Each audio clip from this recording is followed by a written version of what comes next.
بسم اللہ الرحمن الرحیم۔ السلام علیکم ویورز۔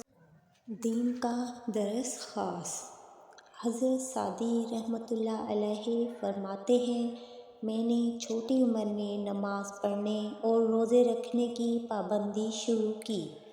ماہ سیام میں جب نماز کا وقت ہوا تو میں نے ایک شخص سے وضو کے بارے میں دریافت کیا۔ میرے سوال کے جواب میں اس شخص نے وضو، نماز اور روزے کے بارے میں تفصیل سے بہت سی باتیں بتلائیں اور کہا کہ برخودار یہ مسائل مجھ سے بہتر کوئی نہیں جانتا۔ ہمارے محلے کی مسجد کا ملا تو بہت بڑا گھوسٹ ہو گیا ہے۔ اتفاق یہ باتیں میرے محلے کے کانوں میں پہنچیں۔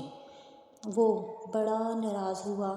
اس نے کہا، اس نالائق کو مسواک اور وضو کے مسائل تو یاد ہیں، لیکن اسے یہ یاد نہیں رہا کہ ہمارا دین احترام انسانیت کا درس بھی دیتا ہے اور دوسروں کی پیٹھ پیچھے برائی کرنے غیبت میں شامل ہے، اور اس سے حاصل کلام یہ ہوا، احترام انسانیت کا سبق یہی ہے کہ انسان کو دوسروں کو معزز ناموں سے یاد کرنا چاہیے۔ بشریت کا تقاضا۔ ایک بزرگ سے کسی نوجوان نے اپنی بیوی کی شکایت یوں کی کہ یا حضرت، میری بیوی بہت چڑچڑی، خسر اور ضدی ہے۔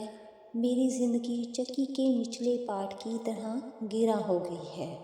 بتائیے میں کیا کروں؟ بزرگ نے اس کی بات سن کر کہا، میاں، بے شک تجھے اپنی بیوی سے کچھ تکلیفیں پہنچتی ہوں گی، لیکن ان تکلیفوں کے ساتھ تو کچھ راحتوں کا لطف بھی اٹھاتا ہوگا۔ اسی لیے تو ان تکلیف کو بھول جا اور صبر شکر کے ساتھ زندگی گزارے جا۔ یاد رکھ، زندگی راحتوں اور تکلیف کا مجموعہ ہے، اس سے گھبرانا درست نہ ہے۔ حاصل کلام۔